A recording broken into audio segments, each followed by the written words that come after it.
आपको सीखने के सिद्धांत में पावलोव महोदय का संबंध प्रत्यावर्तन सिद्धांत पढ़ाने जा रही हूँ। बच्चों, पावलोव महोदय ने संबंध प्रत्यावर्तन को एक कुत्ते पर प्रयोग के रूप में किया था। श्रीवास्तव महोदय ने इसे संबंध प्रत्यावर्तन या प्राचीन अनुबंधन सिद्धांत को परिभाषित करते हुए कहा है कि अनुबंधन वह प्रक्रिया है जिसमें एक प्रभावहीन उत्तेजना या वस्तु या परिस्थिति इतनी प्रभावशाली हो जाती है कि गुप्त प्रत्युत्तर को प्रकट कर देती है। जेम्स ट्रेवर ने कहा कि अनुबंधन वह क्रिया है जिसमें एक उत्तेजना वस्तु अथवा परिस्थिति के द्वारा एक प्रत्युत्तर प्रकट होता है। इसके अतिरिक्त वह प्रत्युत्तर अथवा सामान्य प्रत्युत्तर है। तो दोनों परिभाषाओं के आधार पर ये कहा जा सकता है कि अनुबंधन वह प्रक्रिया है जिसमें एक प्रभावहीन उत्तेजना या वस्तु इतनी प्रभावशाली हो जाती है कि वांछित अथवा गुप्त प्रत्युत्तर को प्रकट कर देती है। अब यहाँ पर बच्चों, मैं आपको पावलोव महोदय का जो सिद्धांत है वो मैं बताना चाहती हूँ। इन्होंने अपना प्रयोग एक कुत्ते पर किया और उन्होंने कुत्ते को ऑपरेशन के द्वारा कुत्ते के जबड़े में रबड़ की एक नली इस प्रकार से फिट कर दी कि पैरोटिड ग्रंथि से निकलने वाली नली से होकर के बाहर जो लार है वो नली से होकर बाहर आ जाए। यानी कि आप देख रहे हो यहाँ कुत्ते का नली लगी हुई है और उन्होंने ऐसा किया कि जब भी कुत्ते के मुंह में लार आता तो पता चल जाता कि इसके मुंह में लार आया है और वो नली से वो लार आप इकट्ठा कर सकते थे, देख सकते थे कि कितना लार निकला, किस तरह से कब किस समय कुत्ते के मुंह में लार पहुँच रहा है। तो इस प्रकार से उन्होंने ऑपरेशन करके उसको प्रयोगशाला में ये उन्हें कुत्ते को एक हैबिट भी डाल दी, आदत भी डाल दी कि जब उसको देखिए उसको इस प्रकार की ट्रेनिंग दी गई, प्रशिक्षण दिया गया कि वह ढीले ढाले जुआ में शांत होकर के खड़ा हो सके। प्रारंभिक तैयारी के बाद कुत्ते को भूखा रखा गया। इतना सब प्रैक्टिस कर लिया गया, उसके बाद कुत्ते को भूखा रखा गया। देखिए सब जगह कुत्ते को सेट कर दिया गया है प्रयोगशाला के अंदर। उसके मुंह से लार निकलने वाली ग्रंथि से पाइप लगा दिया गया है और सामने एक देख रहे हैं आप टेबल रखा है और टेबल के सामने एक विंडो रखी हुई है। टेबल पर भोजन का बोल रखा है, यानी कि खिड़की से कुत्ते के सामने शायद कटोरा रखने के लिए ये बनाया गया है। अनुबंधन का मतलब बच्चों होता है बॉन्ड, ये रिलेशंस, संबंध, है ना। तो सबसे पहले क्या किया गया कि कुत्ते को भूखा रखा गया और उसके बाद कुछ समय के पश्चात घंटी बजी। घंटी बजने के बाद खिड़की से कटोरे में कुत्ते के लिए भोजन रखा गया और भोजन रखते ही कुत्ते ने भोजन, पहले जब घंटी बजी भोजन रखा गया तब तक देखा गया कि कुत्ते के मुंह से कोई भी लार नहीं निकली। लेकिन जब उसके समक्ष भोजन रखा गया और भोजन देखकर कुत्ते को भूख लगी तो जो भूख लगते समय उसके मुंह से लार थोड़ा सा निकला। दूसरे दिन यही हुआ, घंटी बजी, फिर भूखा रखा गया उसको दूसरे दिन प्रयोगशाला में। फिर उस दिन घंटी बजी, घंटी बजा करके फिर उसके समक्ष जो है भोजन रखा गया और भोजन को देख करके कुत्ते के मुंह में लार आ गया। इसी प्रकार से फिर नेक्स्ट डे भोजन रखा गया तो अब भोजन जैसे ही रखा जाता वैसे कुत्ते के मुंह में लार आ गया। अब आप यहाँ पर समझोगे परिस्थिति, स्वाभाविक परिस्थिति क्या है? कुत्ते का भूखा होना, घंटी बजना, है ना। और कुत्ते का जो व्यवहार है घंटी बजने पर सामान्य है, यानी कि कोई प्रतिक्रिया व्यक्त नहीं कर रहा है। किंतु जब भी भोजन आ रहा है तो भोजन देख करके कुत्ते के मुंह में स्वाभाविक प्रक्रिया हो रही है, वो है लार का प्रकट होना। ठीक है। धीरे धीरे देखा गया प्रयासों के बाद कि अभी घंटी बजती थी, तभी देखिए घंटी बजना वो भी स्वाभाविक है, अस्वाभाविक चीज़ है। जैसे घंटी बजता था वैसे ही कुत्ते के मुंह में पानी आ जाता था। अभी भोजन नहीं आता था उसके समक्ष, लेकिन घंटी बजते ही उसके मुंह में लार गिरने लगा। तो एक यहाँ पर ये बात जो कही गई है, आपको मैंने शुरू में ये जो थी ये बात बताई थी कि देखिए अनुबंधन वह प्रक्रिया है जिसमें एक प्रभावहीन उत्तेजना या वस्तु इतनी प्रभावशाली हो जाती है कि गुप्त प्रत्युत्तर को प्रकट कर देती है। ये समझ में आ गया। एक प्रभावहीन उत्तेजना, यानी पहले तो प्रभावक उत्तेजना क्या थी, घंटी बजना तो प्रभावहीन उत्तेजना है, क्योंकि भोजन जो है वो स्वाभाविक उत्तेजना है। भोजन जो है देखकर किसी को भी लार लग आए, या अगर कोई भूखा व्यक्ति है उसके समक्ष भोजन रखा जाए तो उसे लार आ जाता है।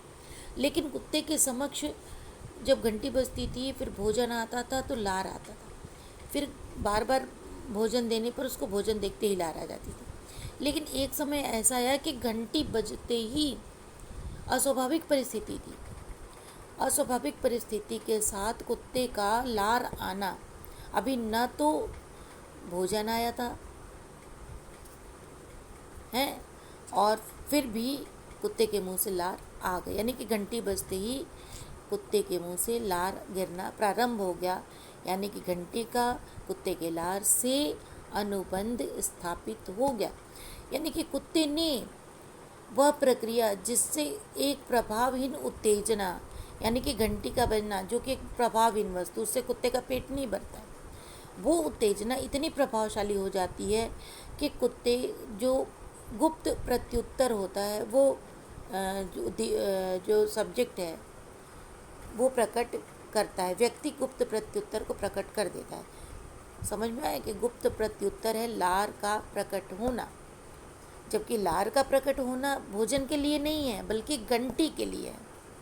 इसीलिए कहा गया कि अनुबंधन वह क्रिया है जिसमें एक उत्तेजना वस्तु अथवा परिस्थिति के द्वारा एक प्रत्युत्तर प्रकट होता है, इसके अतिरिक्त वह प्रत्युत्तर अथवा सामान्य प्रत्युत्तर है। तो यहाँ पर पावलोव महोदय ने ये प्रयोग किया, इसी बात को इन्होंने पूरा प्रयोग किया और उसके साथ इसको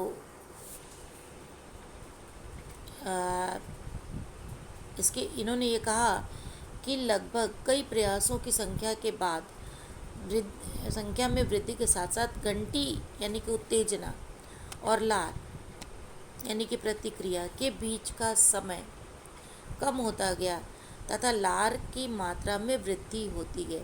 पावलोव के सिद्धांत में उत्तेजना के स्थान पर दूसरी उत्तेजना के आ जाने से जो प्रक्रियाएं होती हैं उनकी समुचित व्याख्या पावलोव के सिद्धांत में की गई है। अब इसको इस चार्ट से देखिए। सबसे पहले अनकंडीशनिंग स्टिमुलस है ना, अस्वाभाविक, यूएस का मतलब होता है अस्वाभाविक उत्तेजना, स्टिमुलस मतलब होता है उत्तेजना, ये लिखा हुआ है। अस्वाभाविक उत्तेजना क्या था, भोजन था, है ना।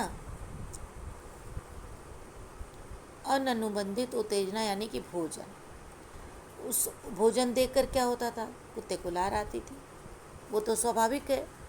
लार आना जो था स्वाभाविक प्रतिक्रिया थी। यू आर मतलब कि अनकंडीशनल रिस्पॉन्स, है ना। उसके बाद एक कंडीशनल स्टिमुलस क्या था, घंटी बजना, और उसके बाद भोजन आना।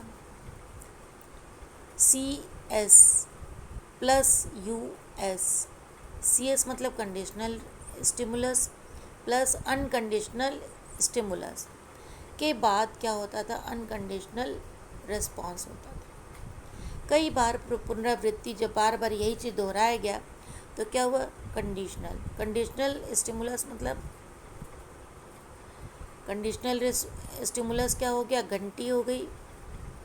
और कंडीशनल रिस्पॉन्स क्या हो गया? लार हो गया। तो दोनों के मध्य क्या बन गया? एक संबंध बन गया।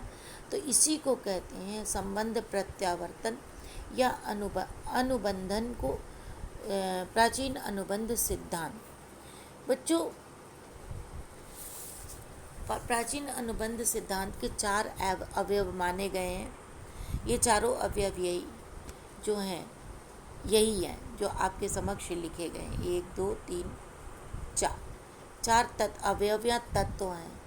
इन चारों को आप लिखोगे। जब आपसे प्रश्न पूछा जाता है कि प्राचीन अनुबंध के 4 अवयव कौन कौन से हैं, तो स्वाभाविक उद्दीपक, स्वाभाविक प्रतिक्रिया, अस्वाभाविक प्रतिक्रिया और स्वाभाविक उद्दीपक, स्वाभाविक प्रतिक्रिया, है ना। और उसके बाद अस्वाभाविक उद्दीपक, अस्वाभाविक प्रतिक्रिया, स्वाभाविक प्रतिक्रिया। तो ये जो था आपको ये बताना होगा। अब आप देख लीजिए कि संबंध प्रत्यावर्तन को कौन सी चीज़ें प्रभावित करती हैं। ये इतना महत्वपूर्ण नहीं है। इतना आपको बताने के बाद ये आप इतना बताएंगे, इतना बताएंगे, इतना बताएंगे, ठीक। इसके बाद आप आएंगे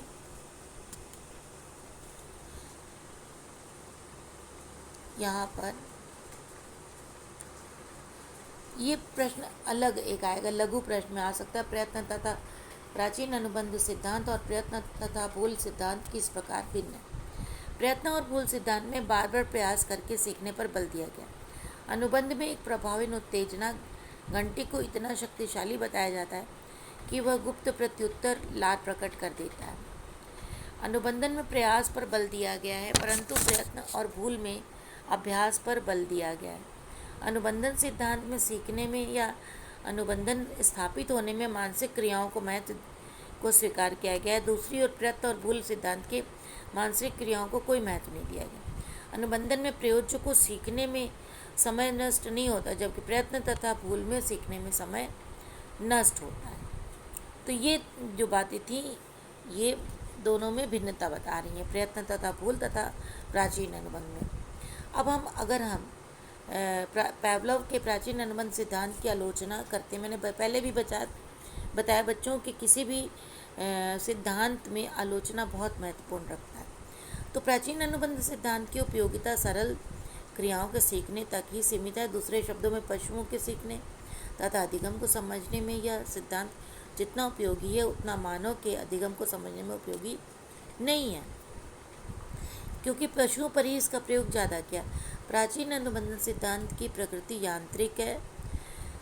अनुबंधन से संबंधित व्यवहार अस्थायी होता है। यह देखा गया है कि अधिगम तथा व्यवहार पुनर्बलन के अभाव में कुछ दिनों के बाद ये सारी चीज़ें, ये जो प्रतिक्रियाएं हैं, लुप्त हो जाती हैं। इस सिद्धांत में पुनरावृत्ति और अभ्यास को अधिक महत्व दिया गया है। प्राचीन अनुबंधन से संबंधित अध्ययनों से इस सिद्धांत के कुछ नए नए रूप सामने आए हैं। इसमें निमित्त अनुबंध सिद्धांत की भी चर्चा की गई है। तो बच्चों, ये थी संबंध प्रत्यावर्तन सिद्धांत, जिसका प्रतिपादन पावलोव महोदय ने किया था। अगर आप चाहते हैं तो थोड़ा बहुत 2-1 लाइन इन बातों को लिख सकते हैं, लेकिन कोई ऐसी आवश्यकता नहीं है। ठीक है ना बच्चों? ओके बेटा, थैंक यू। ये पूरा सिद्धांत आप लोग पढ़िए और इसको अपनी कॉपी में कर लीजिए। जैसे इसमें कुछ कोटेशंस भी लिखे हैं हिंदी में, इंग्लिश में, तो आप ये हिंदी है 2 जेम्स ट्रेवर और श्रीवास्तव की, और जेम्स ट्रेवर और श्रीवास्तव दोनों की, डी.एन. श्रीवास्तव की दोनों अलग, इंग्लिश में भी है, हिंदी में भी है। तो आप ये भी हो सकता है कि आप इंग्लिश में और एक हिंदी में डेफिनेशन दे दी। ठीक है बच्चों? तो ये था आपका पावलोव महोदय का संबंध प्रत्यावर्तन से या प्राचीन अनुबंधन सिद्धांत। आपको परीक्षा में यह आएगा, बहुत इम्पोर्टेंट है। इसको कॉपी में करिए और याद कर लीजिए। थैंक यू बच्चों।